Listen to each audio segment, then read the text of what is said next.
As deputadas federais Érica Hilton, do PSOL, e Tabata Amaral, do PSB de São Paulo, pediram à PF e ao MPF a abertura de investigação sobre comentários feitos depois da morte de uma jovem arremessada de uma ponte em Limeira.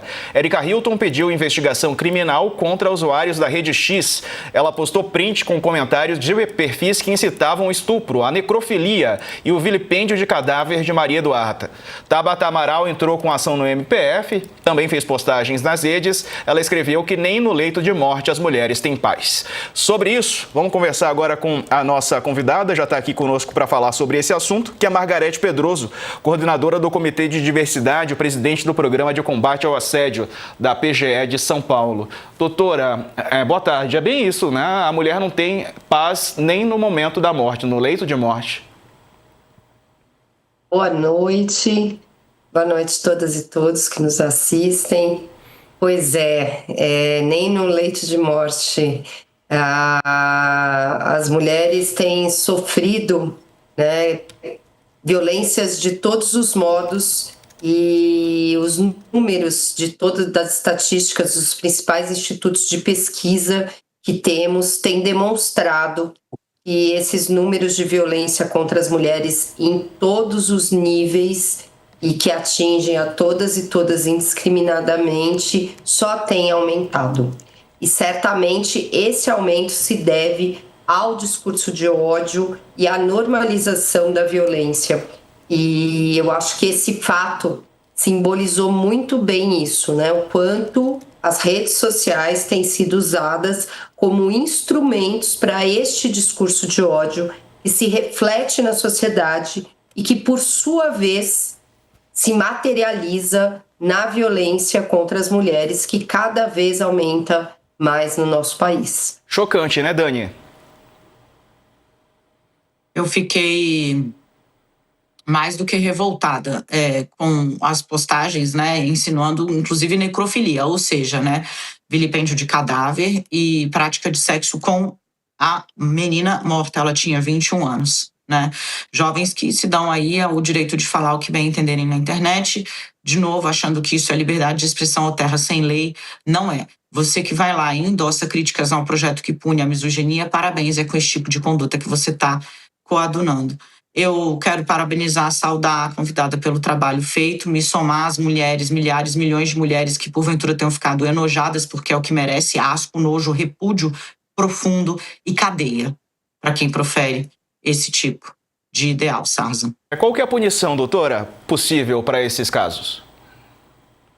Bem, as deputadas, né, acertadamente representaram junto ao Ministério Público e à Polícia Federal por 2 crimes, né, em tese, né, que podem ter acontecido. Um deles é a instigação à prática de crime, que é o do 286, que é um crime de pequena gravidade. A pena é de 3 a 6 meses de detenção.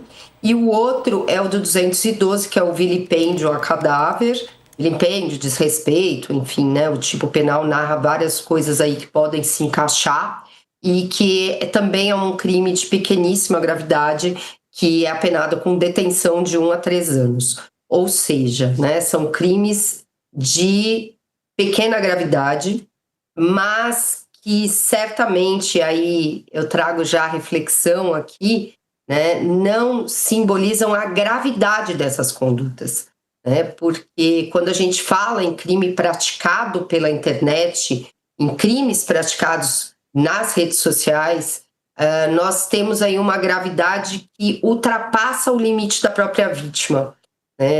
Sem dúvida, e concordo com a Dani quando ela fala, né, que isso nos enojou e nos enojou a todos, porque nós nem imaginávamos, né, que alguns homens pudessem ter a baixeza de ofender uma mulher morta, e morta numa tragédia tão grande quanto essa de Limeira, mas aconteceu.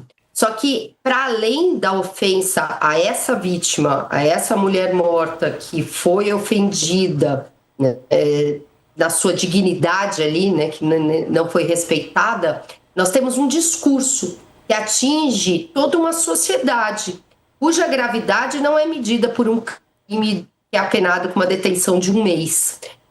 Então, é urgente nós repensarmos o controle das redes sociais, o controle das big techs, a punição de pessoas que usam as redes sociais como instrumento de propagação de ódio, de propagação de crime, porque nós temos um Código Penal antigo, algumas normas penais antigas que certamente não tinham em mira as consequências que é a rede social ser usada, né, como instrumento desse discurso de ódio. E eu repito, para mim, o discurso de ódio propagado em rede social está diretamente relacionado ao aumento da criminalidade contra as mulheres, à misoginia. Faz todo sentido.